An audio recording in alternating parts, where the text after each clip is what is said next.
बिहार के बड़े नेता 5 बार एमएलए रह चुके नितिन नबीन अब बीजेपी के कार्यकारी अध्यक्ष हो चुके हैं। Working president JP Nadda ji भी बीजेपी के राष्ट्रीय अध्यक्ष बनने से पहले वर्किंग प्रेसिडेंट बने थे। अब नितिन नबीन 45 वर्षीय 5 बार एमएलए रह चुके हैं। इनके पिता भी आरएसएस और बीजेपी से जुड़े हुए थे। नितिन नबीन खुद 10 वर्ष आरएसएस में काम कर चुके हैं, लेकिन 45 वर्षीय एक युवा चेहरा, बहुत सारे नाम काफ़ी समय से घूम रहे थे कि कौन बीजेपी का अगला राष्ट्रीय अध्यक्ष होगा। लेकिन नितिन नबीन का चयन कई जगह से सरप्राइज भी देखा जा रहा है। यतेंद्र से पूछते हैं। यतेंद्र, आप बीजेपी के नेशनल हेडक्वार्टर्स के बाहर हैं। देखिए, दिल्ली एयरपोर्ट पहुंच चुके हैं नितिन नबीन। अब वहां से सीधा वहीं मुख्य हेडक्वार्टर्स पहुंचेंगे बीजेपी के। लेकिन आप एक बात बताइए, कहीं पर भी कभी इनका नाम चर्चा में था क्या? बिहार चुनाव में कई बार ये सामने निकल के आए, इंटरव्यूज दिए इन्होंने कई, लेकिन कभी भी क्या इनका नाम सामने आया था? ये कैसे हुआ इनका चयन? देखिए, ये सच बात है कि जब नितिन नवीन का चयन हुआ तो किसी को भी इसकी कानो कान जानकारी नहीं थी, ना ही इनका नाम कहीं चर्चा में है। और मीडिया में भी जो नाम चले वो केवल अपने आकलन के हिसाब से चले, क्षेत्र के हिसाब से और कास्ट के हिसाब से चले गए। लेकिन जब ये नाम आया तो सभी को चौंका दिया गया, क्योंकि जहाँ तक जाति की बात है, इनकी जाति की बात करें तो कोई बहुत बड़ा वोट बैंक पूरे देश में नहीं है, कहीं किसी प्रदेश में भी इतना बड़ा वोट बैंक नहीं है कि इनके नाम का विशेष तौर पर इनके नाम को आगे किया जाए। शायद यही कारण था कि किसी ने इस बारे में सोचा भी नहीं कि नितिन नबीन इस तरह से एक राष्ट्रीय अध्यक्ष या कार्यकारी अध्यक्ष की भूमिका में आ सकते हैं। दूसरा था कि जो संघ जिस रोड मैप को लेकर आगे चल रहा था, मैंने पहले भी बताया कि नितिन गडकरी को लेकर एक प्रयोग किया गया था, लेकिन कुछ कारण रहे। हालांकि नितिन गडकरी ने उस वक्त पार्टी को और पटरी पर लाने का काम किया, क्योंकि संघ प्रमुख डॉक्टर मोहन राव भागवत ने भी उस समय कहा था कि जो D4 ग्रुप है उसमें से किसी को नहीं लेंगे, बाहर के नेता को ही तरजीह दी जाएगी। और इस आधार पर नितिन गडकरी का चयन हुआ और उस पर उन्होंने काफ़ी काम किया। लेकिन जब जो कारण थे जिसकी वजह से उनकी जगह फिर जब उनको जो दूसरा टर्म देना था, क्योंकि संशोधन भी संविधान में किया गया था कि लगातार 2 टर्म पर राष्ट्रीय अध्यक्ष रह सकता है, लेकिन कुछ कारण ऐसे हुए कि नितिन गडकरी उस वक्त रह नहीं पाए, तो वो जो प्रोसेस था वो उस वक्त रुका। हालांकि अमित शाह काफ़ी कम उम्र में, 49 साल की उम्र में बने, लेकिन उसके बाद जो प्रोसेस चलना था वो प्रोसेस हो नहीं पाया। तो इस बार जो देरी हुई वो उसी प्रोसेस की वजह से हुई, क्योंकि संघ इस रोड मैप पर अड़ा हुआ था कि जो जनरेशन चेंज है वो दिखाई देना चाहिए, वो होना चाहिए। और ऐसे में पूरी कवायद हर प्रदेश में की गई। हर प्रदेश के जो इस एज के जो लोग थे 50 से नीचे के, उनके बारे में पूरी छानबीन की गई, उनके बारे में पता किया गया कि किस तरह से काम करते हैं, काम करने का तरीका क्या है। और उसमें नितिन नबीन परफेक्ट साबित हुए, क्योंकि नितिन नबीन ने छत्तीसगढ़ में जैसे सह प्रभारी बनते हुए, उसके बाद प्रभारी बनते हुए जो काम किया, और उसके बाद जो सरकार ने उनके निर्देश में संगठन और सरकार का जो काम हुआ वो नक्सल प्रभावित जो क्षेत्र था वो नक्सल मुक्त होता हुआ दिखाई दिया। उसमें गृह मंत्रालय की बड़ी भूमिका रही, लेकिन उसमें जो संगठन और सरकार के बीच में जो तालमेल था उसमें नितिन नबीन ने एक बड़ी भूमिका निभाई। इसके अलावा युवा मोर्चा का उनका काम रहा, 5 बार वो खुद विधायक रहे, सरकार में भी काम करने का अनुभव था। तो वो जो कसौटी थी उसमें वो संघ की कसौटी पर भी, और जो नेतृत्व है बीजेपी का और सरकार खुद प्रधानमंत्री नरेंद्र मोदी की कसौटी पर भी वो खरे उतरे दिखाई दिए। उसके बाद ये फैसला लिया गया। कभी भी नेशनल जनरल सेक्रेटरी नहीं रहे हैं बीजेपी के। नेशनल लेवल पर संगठन के साथ क्या इन्होंने कितना काम किया है, और इनके ऊपर बहुत बड़ी जिम्मेदारी है।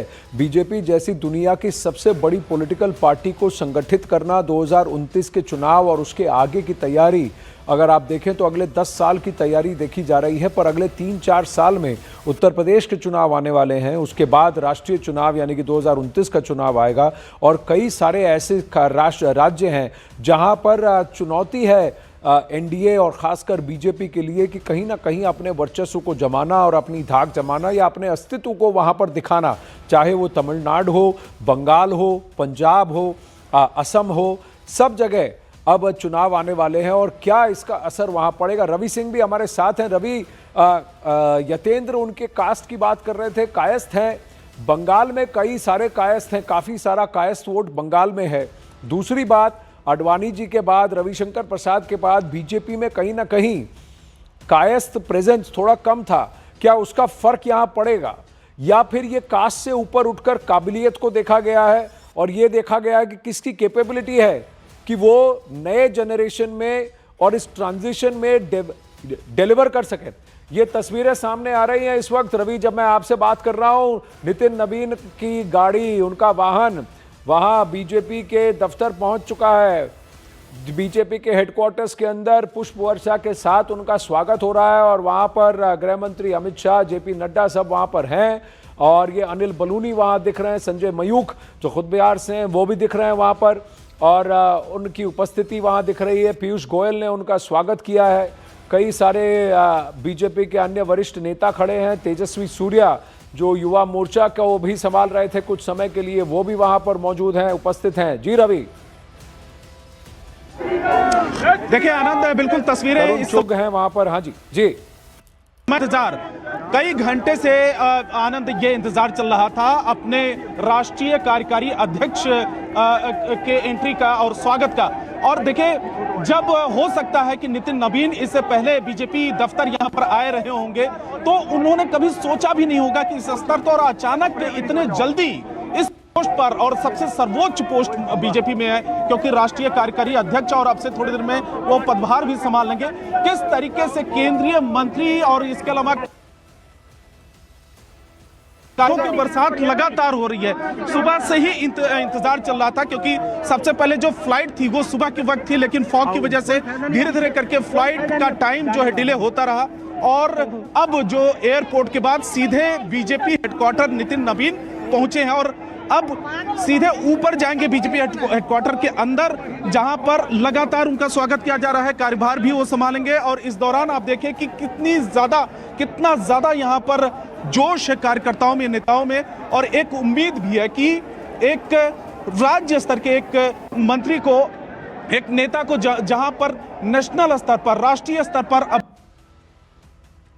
होल्ड नहीं किया है कभी तक और यहां पर कोई उनकी पहचान नहीं रही है राष्ट्रीय स्तर पर और उनको नेशनल वर्किंग प्रेसिडेंट बनाया जा, उम्मीद भी जगाता है कि राष्ट्रीय स्तर पर जो केंद्रीय नेतृत्व है वो लगातार नीचे के नेताओं पर भी नजर रखता है कि कौन नेता ज्यादा डिलीवर कर रहा है, कौन नेता उनके आगे आने वाले दिनों में जो कमान संभाल सकता है। और यही वजह है कि लंबे इंतजार के बाद नितिन नवीन को सिलेक्ट किया गया।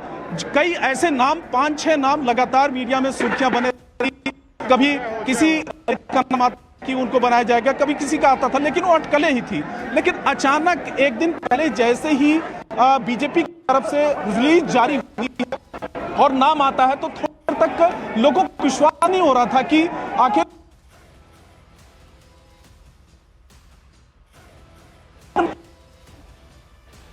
रवि से भी जुड़ने की कोशिश करेंगे। यतेंद्र भी है हमारे साथ और अंदर पहुंचकर वहां पर जैसे ही वहां मेन एंट्रेंस के पास वहां गृह मंत्री अमित शाह और राष्ट्रीय अध्यक्ष जेपी नड्डा भी उनका इंतजार कर रहे थे और फिर स्वागत के बाद उनको अब अंदर लेकर गए हैं। यतेंद्र, अब आगे की क्या प्रक्रिया होगी, आगे क्या होने वाला है, क्योंकि इस कार्यक्रम में आज वैसे ही फॉग की वजह से विलंब हो चुका है।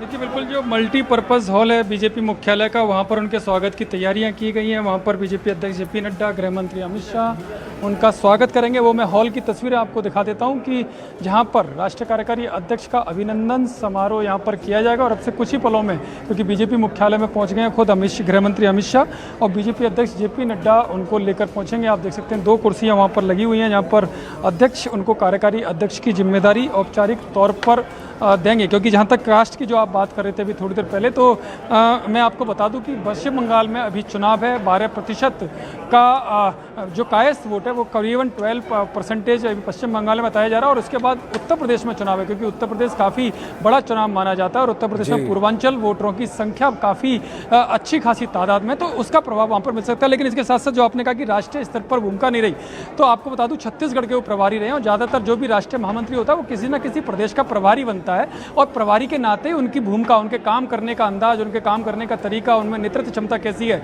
कोऑर्डिनेशन की क्षमता कैसी है, उसी से पता चलता है। और इन भूमिकाओं को नितिन नवीन, चाहे वो सिक्किम के प्रभारी रहे हों या वो छत्तीसगढ़ के प्रभारी रहे हों, तो इन भूमिकाओं को वो निभा चुके हैं और किस तरह से बेहतर तालमेल होता है राष्ट्रीय स्तर पर वो उनको देख चुका है। राष्ट्रीय महामंत्री वो युवा मोर्चा के रहे हैं, तो ऐसे नाते पूरे देश भर में उनका प्रवास राष्ट्रीय महामंत्री के नाते रहा ही है। प्रदेश अध्यक्ष वो युवा मोर्चा बिहार के रहे हैं, तो प्रदेश में किस संगठन को किस तरह से चलाया जाता है, खासकर यूथ को किस तरह से अच्छी दशा और दिशा में लगाया जाता है, उनको किस तरह से डायरेक्शन दी जाती है, क्योंकि यूथ को सबसे ज़्यादा मुश्किल होता होता है किसी भी काम में लगाना, तो ये सारे काम बखूबी नितिन नवीन कर चुके हैं और अपनी विधानसभा में वो एक बार नहीं 5 बार चुनाव जीत कर आए हैं। बिहार सरकार में वो कैबिनेट मंत्री रहे हैं, दो बार उनके पास ये जिम्मेदारी रही है, तो अनुभव की कोई कमी नहीं है। बहुत कम उम्र में उनके पास काफ़ी अच्छा खासा अनुभव है संगठन चलाने का भी और सरकार में काम करने का भी। जी, अभी इनका मुख्य दायित्व क्या रहेगा, उनकी ब्रीफ क्या रहेगी? देखिए, अभी आपके पास आए उससे पहले की प्रेस वार्ता हो और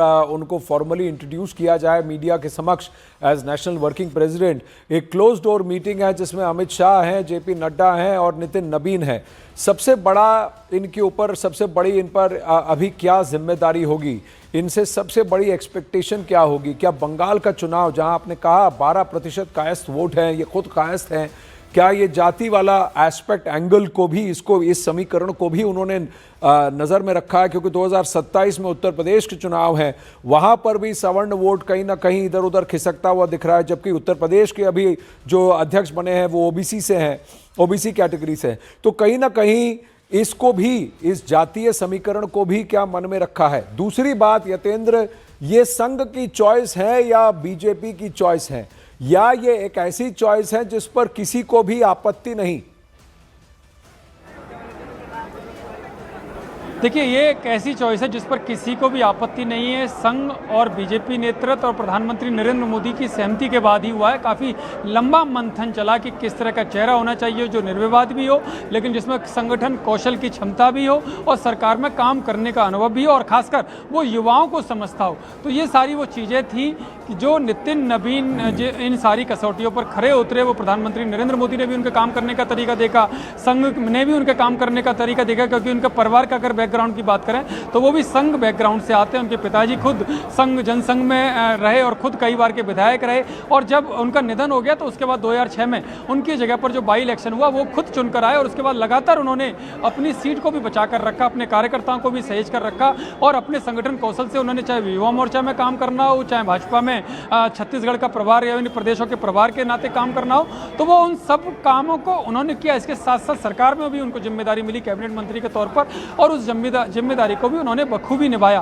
तो ऐसे में जब पूरे देश भर में इस तरह के यूथ जो इस आयु वर्ग के थे नेता, जो युवा नेता थे, उन सब पर जब चर्चा हुई तो उसमें नितिन नवीन ऐसे थे जो कसौटी पर खरे उतरे। और आने वाले चुनाव का जो मैंने बताया पश्चिम बंगाल और उत्तर प्रदेश का, कि वहाँ पर भी उनके चेहरे का जादू, उनके चेहरे का प्रभाव का फायदा उनको पार्टी को मिल सकता है। तो इन सभी समीकरणों को देखते हुए केवल जाति को आधार न बनाकर, क्योंकि एक बड़ा मैसेज संघ को ये भी देना था कि बिना जाति के भी राजनीति की जा सकती है, क्योंकि अब वो समय नहीं है कि जाति आधारित काम करो। क्योंकि संघ का जो 100 साल है तो संघ ऐसे में हिंदू सम्मेलन पूरे देश भर में कर रहा है, सैकड़ों सभाएं हिंदू सम्मेलन के नाम पर तो की जाएंगी। तो ऐसे में एक चेहरा ऐसा भी था जो कास्ट में ना बटे, जिसको जाति के आधार पर ना माना जाए, वो हिंदुत्व के नाम पर या इस पूरे समाज को एकजुट करने के नाम पर माना जाए। और युवा वर्ग इस बात को भली भांति समझता है कि अब वो समय नहीं रहा कि जाति में आकर बंदरबाट की जाए या जाति में आकर जो बंटवारे की जो राजनीति है वो उसको अलग करने की